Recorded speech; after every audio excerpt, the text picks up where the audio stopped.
అన్ని మండలాల్లో మున్సిపాలిటీ నిర్మించినటువంటి ప్రతి కార్యకర్తకి ప్రతి నాయకుడికి నేను కృష్ణమూర్తి నమస్కారాలు చెప్తున్నాను.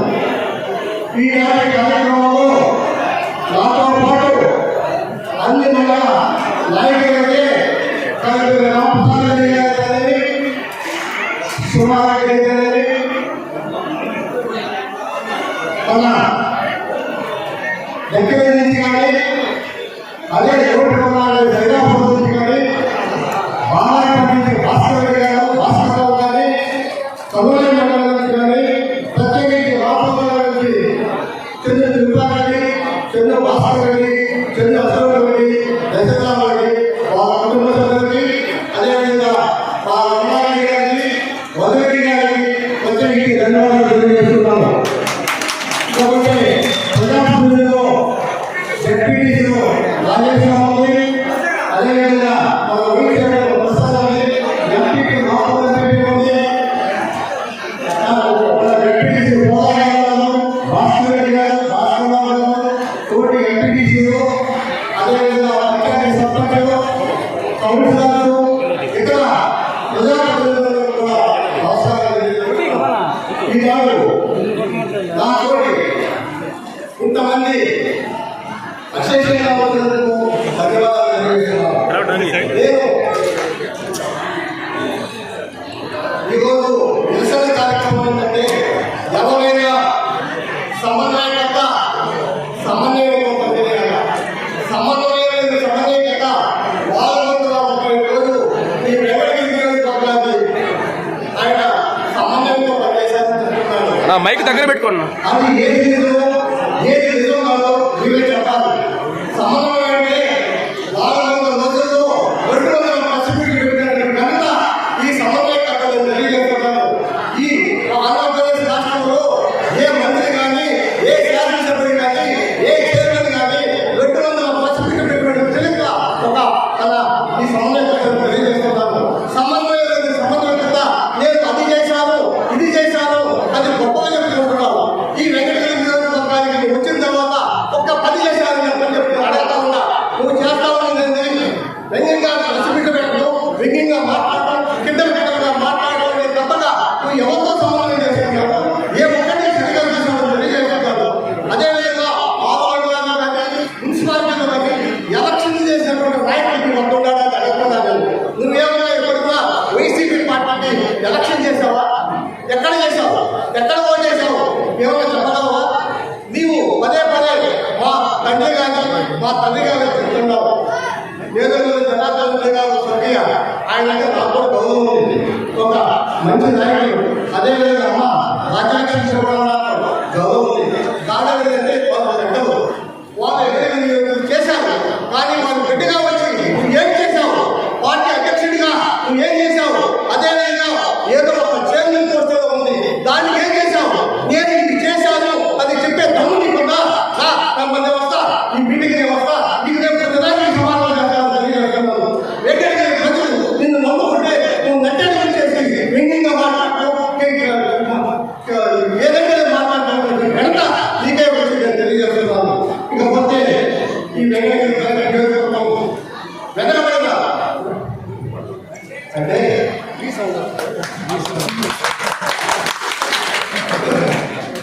వెంకటగిరి నియోజకవర్గంలో పూర్తిగా మెట్ట ప్రాంతం.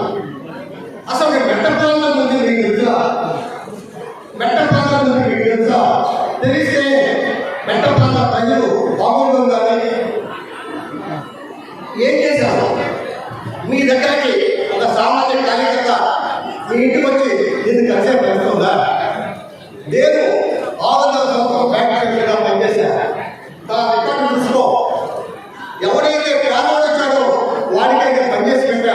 ఎందుకంటే ధనవంతుడు వస్తే ఎక్కడికైనా పనిచేసే శక్తి ఉంటుంది, పేదవాడు. కానీ నీ దగ్గర నీ భగవాన్ వస్తే ఎక్కడైనా సరే నువ్వు మాట్లాడే ప్రశ్నగా వాళ్ళ సమస్యలు ఎప్పుడైనా పరిష్కరించావా? ధనంజయ ప్రెస్ మీట్ పెట్టడానికి అనుకుంటున్నావు. ప్రెస్ మీట్ ఒక ఆదాయమైంది. నువ్వు 500 ప్రెస్ మీట్లు పెట్టావు. ఏమన్నా పరిశీలించావా? నియోజకవర్గాన్ని అభివృద్ధి చేసావా? రేపు ఏమన్నా ఈ ఒక మంచి కార్యక్రమం చేసావా? చెట్టిగా మాట్లాడాలి. ఈ దగ్గర ఉన్నటువంటి మనుషులు దోసుకొని దోసుకుంటా అంతా దందాలు చేసినటువంటి బ్యాచ్ మీ దగ్గర ఉంది. నా దగ్గర దందాలు లేవు. నేను నిస్వార్థంగా డబ్బులు సంపాదించుకుంటాను. వ్యాపారస్తుని కాదు కాదు. ఇదే అవినీతి జీవితం. అవినీతిమైనటువంటి కావాలి. అవినీతి కాదు వేస్తున్న గాయతో పాటు అవినీతి తెలియజేస్తున్నాం.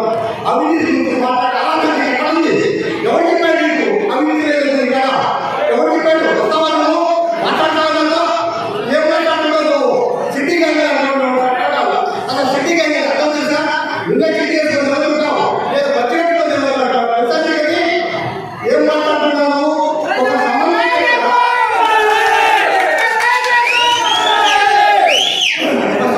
కదా, సమన్వయం చేసేది ఎలక్షన్ పోవాల్సిన టైంలో నువ్వు ఈ విధమైన మాటలు మాట్లాడి ఏ విధంగా ఎలక్షన్ చేస్తున్నావు?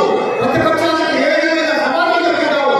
పార్టీ వాళ్ళు ఇబ్బంది పెట్టి పార్టీ వాళ్ళు ఎస్ఎస్సీ పార్టీ వాళ్ళు చేసే ఇబ్బంది లాభాలు చేసి ఇంటి ముందు సంపాదించి పొలాలు బహుమతి ఇదాన్ని చేసే కావాలి. ఏ వ్యవస్థను సుందరించావు? ప్రతి వ్యవస్థ నువ్వున్న రావాలంగా 30 రోజులు చిన్నాడు కానీ నువ్వు తీసుకున్న పదవి కానీ నువ్వు తీసుకున్న సమన్వయం కానీ నువ్వు న్యాయం చేయలేని పరిస్థితిలో పక్కన గురించి మాట్లాడి శక్తించి కొన్ని మున్సిపాలిటీ ఇదే నియోజకవర్గానికి ఒక పార్టీ పరిస్థితి ఇక్కడ ఉన్నటువంటి మున్సిపల్ గవర్నమెంట్ జగన్మోహన్ రెడ్డి గారికి పార్టీకి వైఎస్ఆర్సీపీ పార్టీకి గిఫ్ట్గా ఇచ్చినటువంటి పరిస్థితి. అదేవిధంగా పార్లమెంట్ బై ఎలక్షన్స్ ఇక్కడే పనిచేసి మన ముఖ్యమంత్రి గారి ఎంపీ గారికి ఎక్కువగా మెజార్టీ వచ్చినటువంటి పరిస్థితి. నువ్వేమన్నా ఈ వైసీపీలో ఉన్నావు కదా, నువ్వేమన్నా మున్సిపల్ ఎలక్షన్ చేసావా? ఎంపీ ఎలక్షన్ చేసావా? నువ్వు ఒక చిన్న విషయం అడగదా? ఎక్కడైనా సరే నేను ఒక సర్పంచ్ని ఒక మున్సిపాలిటీ గతం చేసినటువంటి చరిత్ర దీనిగా ఎందుకు మాట్లాడుతున్నాను? ఏం చూసుకొని మాట్లాడుతున్నాను? ఏంటి అంటున్నావు?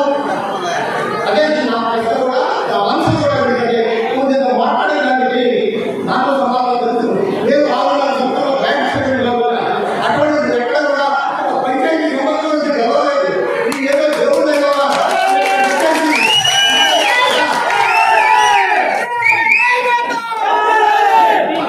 సమన్వయం అంటావు, పార్టీ అధ్యక్షుడు అంటావు, ఏదో ఒకసారి ఓటుకు చేరుదని చెప్తావు. కానీ ఏం న్యాయం చేశావు? ప్రజలకు ఏం చేశావు? నీ తండ్రి 9,000 ఏళ్ళు జనార్దన్ రెడ్డి గారి తండ్రి అమ్మ రాజలక్ష్మి ఉంటారు. ఏదైనా న్యాయం సంపాదించుకుంటారు. జనార్దన్ రెడ్డి గారి దగ్గర ఎంతో మంది రాజకీయాలు వేసుకొని శాసనసభలు మంత్రులుగా అయినటువంటి చరిత్ర కుటుంబాలు ఏం చేశారు? ఇక్కడ వాహాలను తెచ్చావు. వాహాలను తెచ్చినప్పుడు ఈ మెట్టపాలలో ప్రజలు గమనించావా? వాళ్ళ కష్టాలు చూసావా? ఏ విధంగా ముందుకు పోవాలని చూసావా? అవినీతి మాట్లాడుతున్నావా? అక్కడ కొద్దిగా ఏదో జనార్దన్ రెడ్డి గారి దగ్గర పెట్టావా? ఎక్కడ చట్టం దాకా అది గవర్నమెంట్ కావాలి. పెట్టిన తర్వాత అది ప్రైవేట్ కావాలి. ఆన్సర్ చెప్పడమా? చట్టాల గురించి మాట్లాడదా?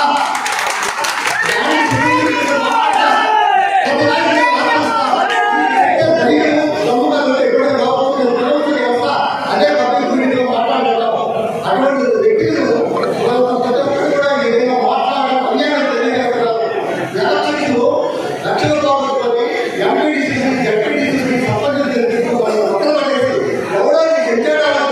ఇప్పుడు పాలనడానికి రావాలంటే ఇంకేదో జనార్దన్ రెడ్డి గారి అపాయింట్మెంట్ వేరే కాదు. ఇచ్చిన తర్వాత కూడా ప్రతి ఒక్కరితో ఏమైనా సమన్వయంగా పనిచేసావా? సమన్వయంగా మాట్లాడుతున్నావా? మాత్రం మాట్లాడతావు. ఎవరైనా పార్టీని తెలియదు కదా. నాకు తెలిసి నీకేమో ఏదో వార్త నీ బాడీలో ఉంది.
నేనైతే వెంకటగిరి నియోజకవర్గానికి మీరంతా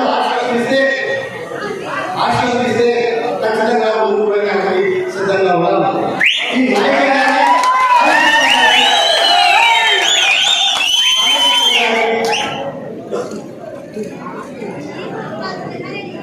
మీ మద్దతు ముఖ్యం. నేను ఒక్కడే జనగణన చేసే పరిస్థితి కాదు. మీ అందరూ సహాయ సహకారాలంటే ఖచ్చితంగా ముందుకెళ్తాము. ఇటువంటి కొత్త శక్తులని ఖచ్చితంగా ఓటిని తలవేద్దామని తెలియజేస్తున్నాను. అదేవిధంగా మా బాలకృష్ణ గారు బాబు మనల్ని ఎక్కువ చేశారు. నువ్వు ఏం చేసావంటే నీకంటే ఎక్కువగా సేవ చేసిన వ్యక్తి చెడు బాలకృష్ణ గారు. ఆయన రాజకీయంలో సంపాదించలేదు. మీ గురించి మాట్లాడితే వేస్తావు, మీ గురించి మాట్లాడితే వేస్తావు, కానీ నేను గురించి మాట్లాడలేదు. ఎందుకంటే నీ విద్యుత్కే వెళ్ళకుండా బాలకృష్ణ ఏం చేశావు? ఎందుకు నీకు దుర్మార్గమైన రావచ్చు కదా. ఇది మంచిది కాదు, మంచి పోవడం కాదు. రాజకీయంలో బాగుంది, ప్రజాసేవ చేయలేదు. కానీ నువ్వు ఎక్కడైనా సరే నీ కష్టంలో ఒక రూపాయి నిలిచావా? ఎవరికైనా సహాయం చేసావా? నీ కాలేజీలో ఏం చేసావు? తీసుకుంటావా? వాడి కదా తీసుకెట్టుకుంటావా? అటువంటి వాడిని ఎందుకైనా మాట్లాడతాను.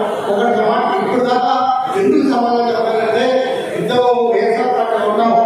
ఒక పార్టీ అధ్యక్షుడు లేకపోతే సమాధానం చెప్పడం మాట్లాడుతూ ఉంటారు. అదే మంచి నాకు తెలిసింది. నీ ఇష్టమైన నువ్వు మాట్లాడుతున్నావు.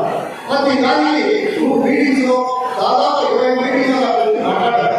నాకే దూరంగా కాదు, నీకంటే ఎక్కువ మాట్లాడగలవు, నీకంటే ఎక్కువగా చేయగలవు. కానీ నాకు విద్యుత్తుంది కాబట్టి ఇది ఎక్కడ కూడా మాట్లాడుతున్నాను. నీకు ఏం కాదంటే రసమి పెట్టడం ఎండగా సరే ప్రస్తుతం రోజు మాట్లాడుతూ వాళ్ళకి సహాయం చేసావా? సదాయించావా? నువ్వు వచ్చినప్పుడు కడుపు తప్పక ఏమైనా కడుపు అన్నం మీద మొత్తం చేసావా? ప్రస్తుతం ఏదైనా చేయాలి వాళ్ళకి న్యాయం చేసావా? అమ్మ నాయన స్థలాన్ని క్యాన్సల్ చేసి వాళ్ళకి ఎక్కడన్నా సహాయపడ చూపించావా? ఏం చేసావా నువ్వు? 2 లక్షల రూపాయలు 10 లక్షల రూపాయలు అసలు ఏమన్నా తెలుసా? వైఎస్ఆర్సీపీ మన పార్టీకి ఎక్కడైనా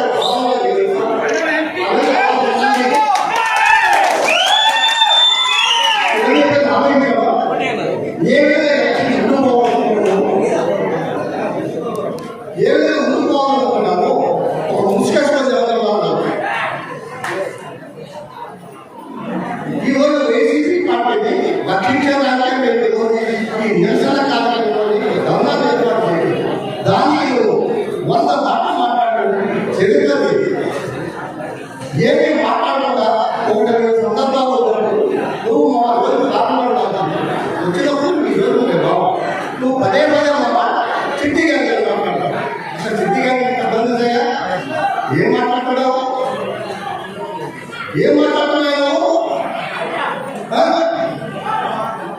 అంటే నీ చిట్టి గారికి సమాధానం ఉన్నాయి కదా. అన్ని మండలాలు ధ్వంసం చేశావు కదా. ఏ మండలం ధ్వంసం చేశావు? ఎక్కడ మామూలు తీసుకోవట్లేదు, ఎక్కడ ఉద్యోగాలు అమ్ముకోలేదు. మీరేమన్నా సాంప్రదాయ పరిపాలన చేసావా? మాట్లాడే